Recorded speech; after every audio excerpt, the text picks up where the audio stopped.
namanya, terkait apa itu aku lupa laporannya.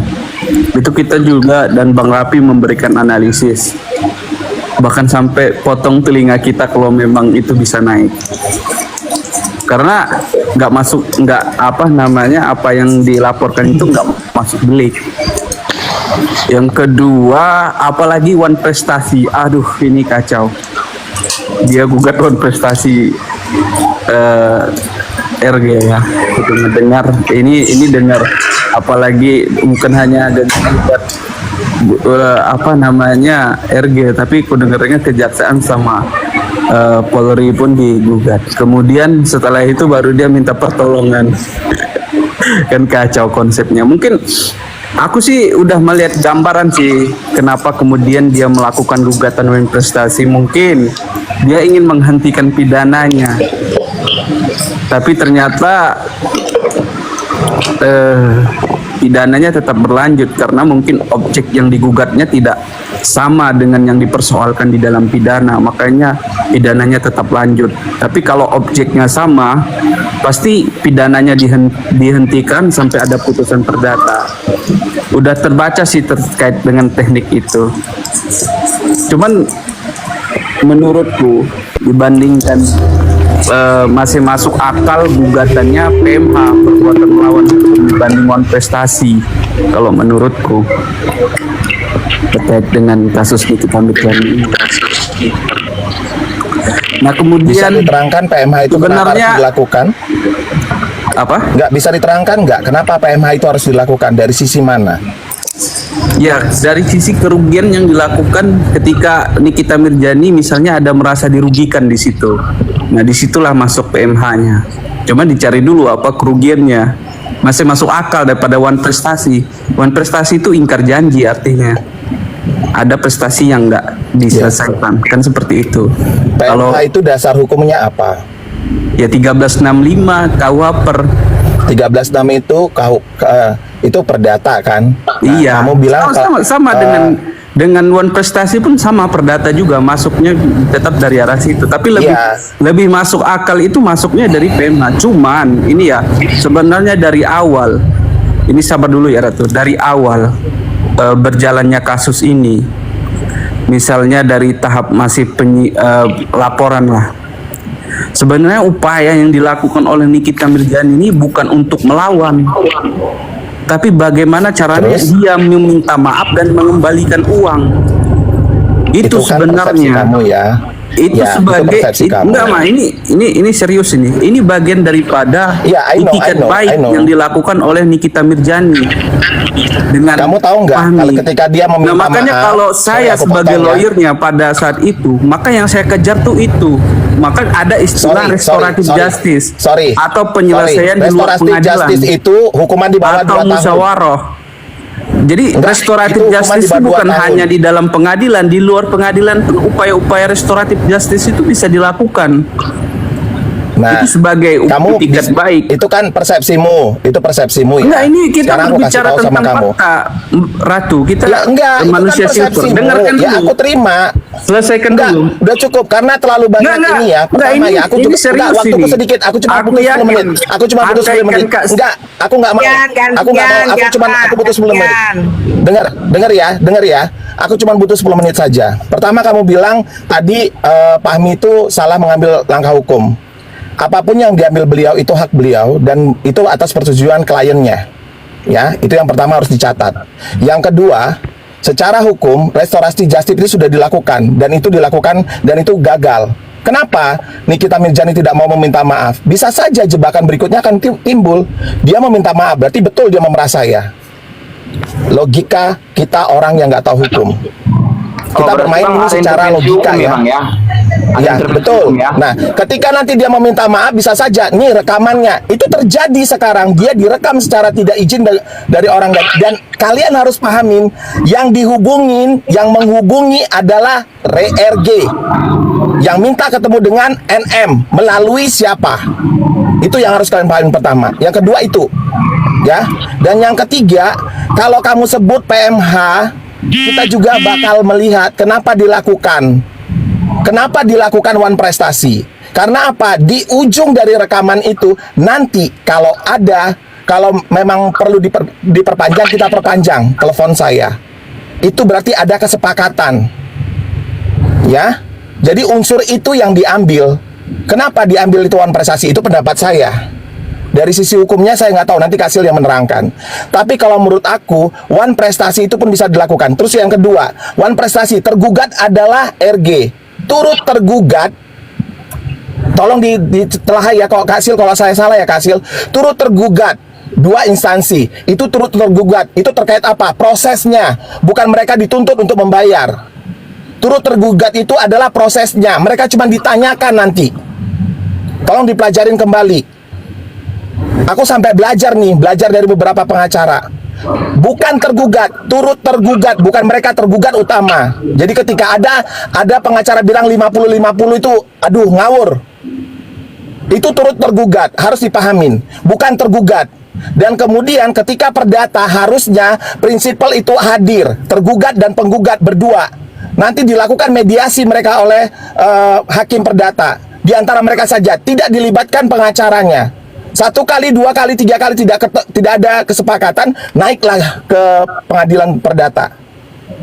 Jadi harus dipahamin juga. Dan saya tidak mau kalian menyalahkan seorang pengacara. Karena apa? Mereka punya trik sendiri.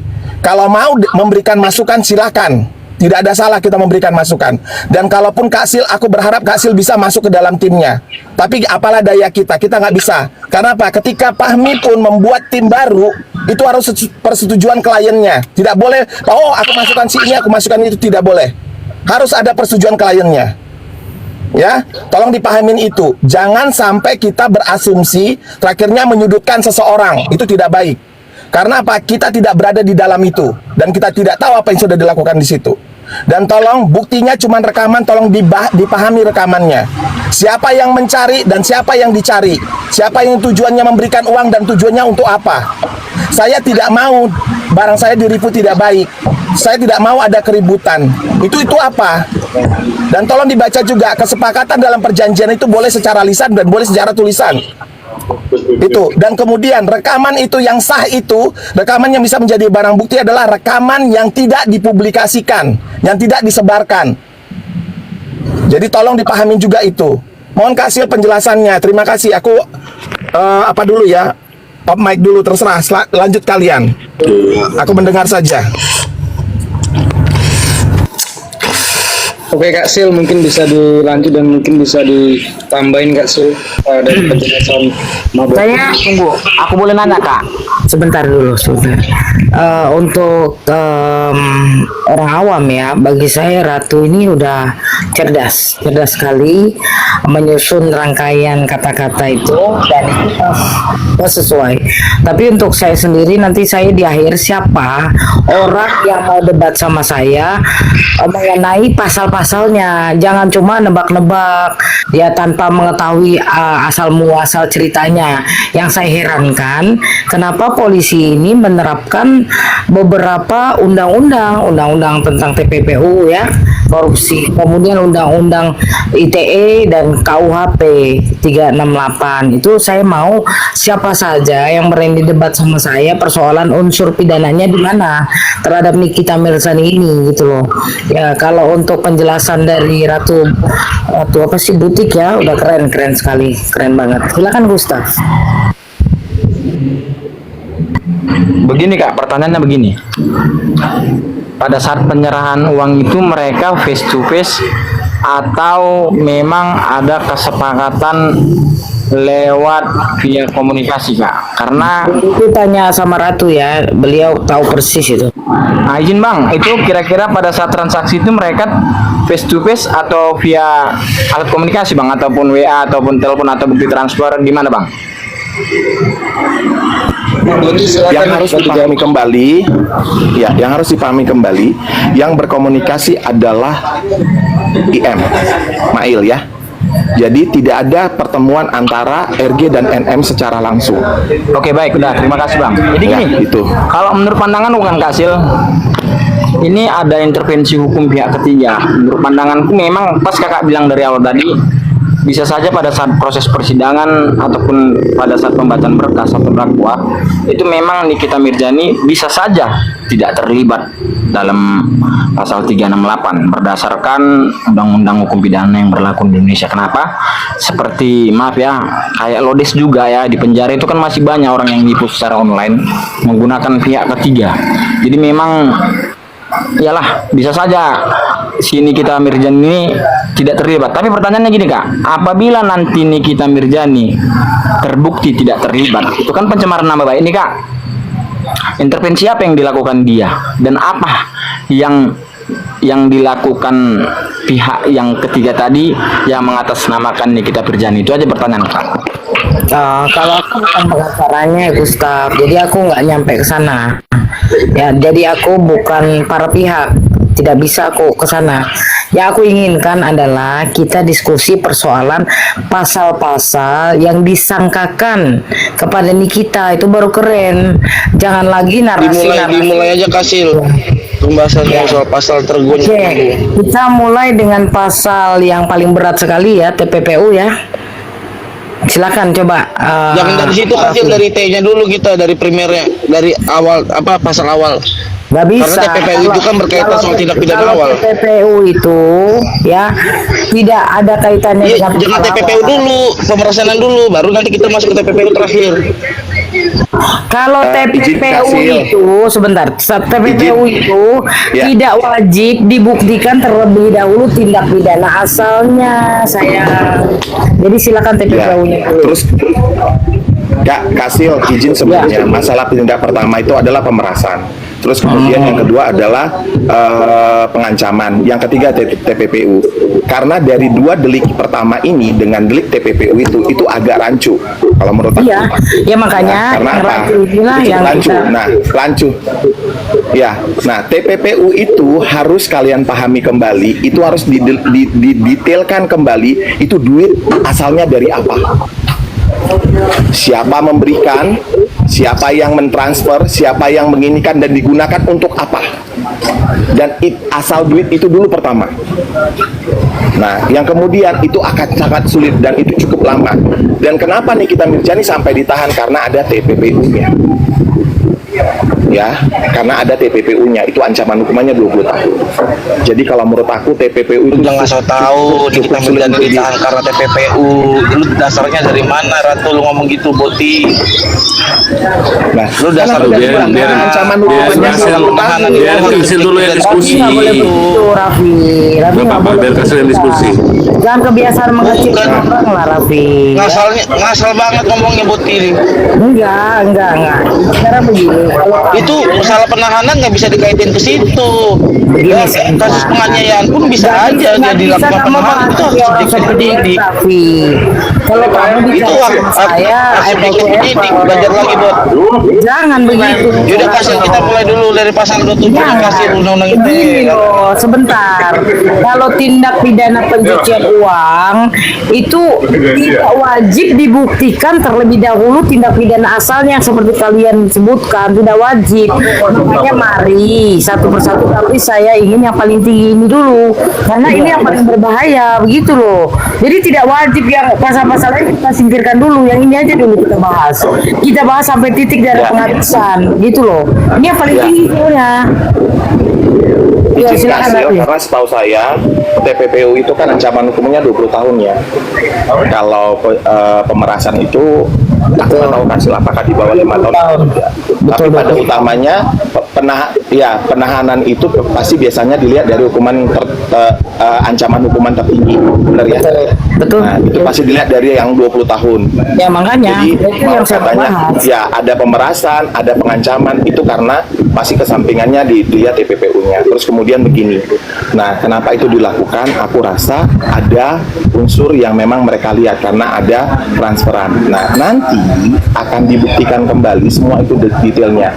Karena uang yang dianggap TPPU itu sekitar 2 miliar itu sudah diambil. Sudah ditarik kembali sebagai barang bukti. Aku nggak tahu apakah itu sebagai barang bukti di kepolisian atau bagaimana. Itu sudah diambil dan itu mereka merasa itu dari developer. sudah dikirim ke developer, tetapi nanti pembuktian di situ apakah benar duit itu ditransfer ke developer atau tidak. Nah, kalau ternyata itu tidak ditransfer ke developer oleh si RG, berarti itu bukan tindakan TPPU. Ya, karena apa? Seharusnya yang dia bersengketa itu antara RG dan NM.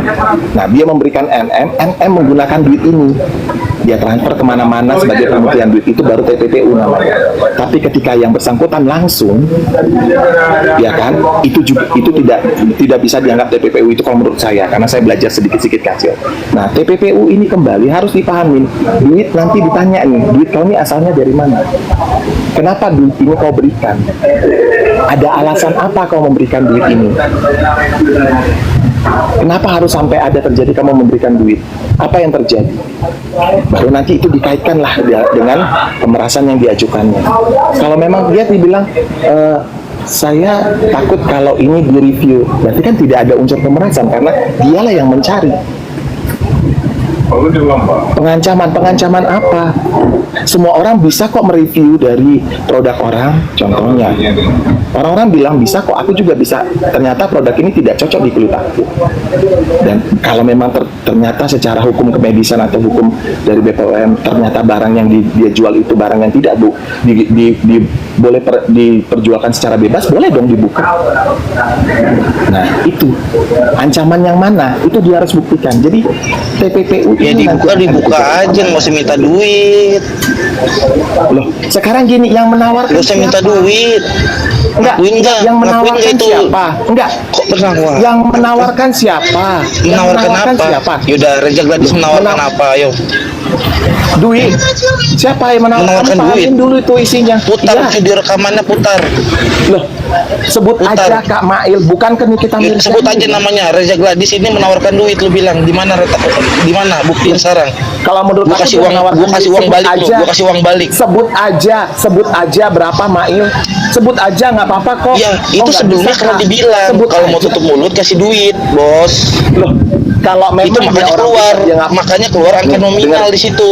Lu udah dengar belum rekamannya? Kalau memang begitu, Lu bilang bisa dong dia rekamannya, bilang, lu oh, bilang jangan begitu rekamannya dong. Reza Gladys kan, lu bilang Reza Gladys menawarkan duit.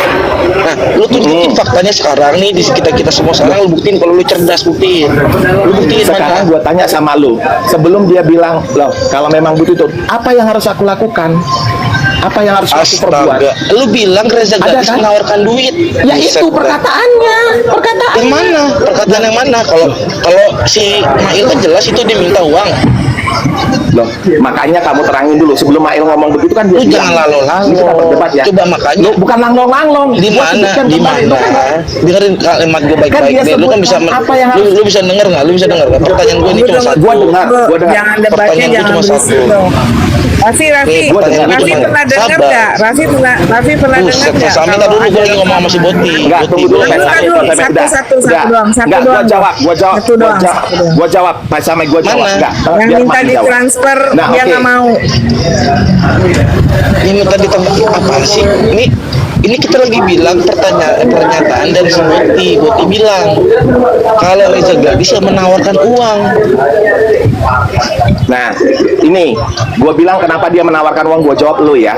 Dengerin baik-baik ya. Awal pertama dia ngomong sama Mail itu ada unsur perkataan. Kira-kira ini apa yang harus kulakukan? Kan dia menawarkan apa yang harus dilakukan dia. Bener ya?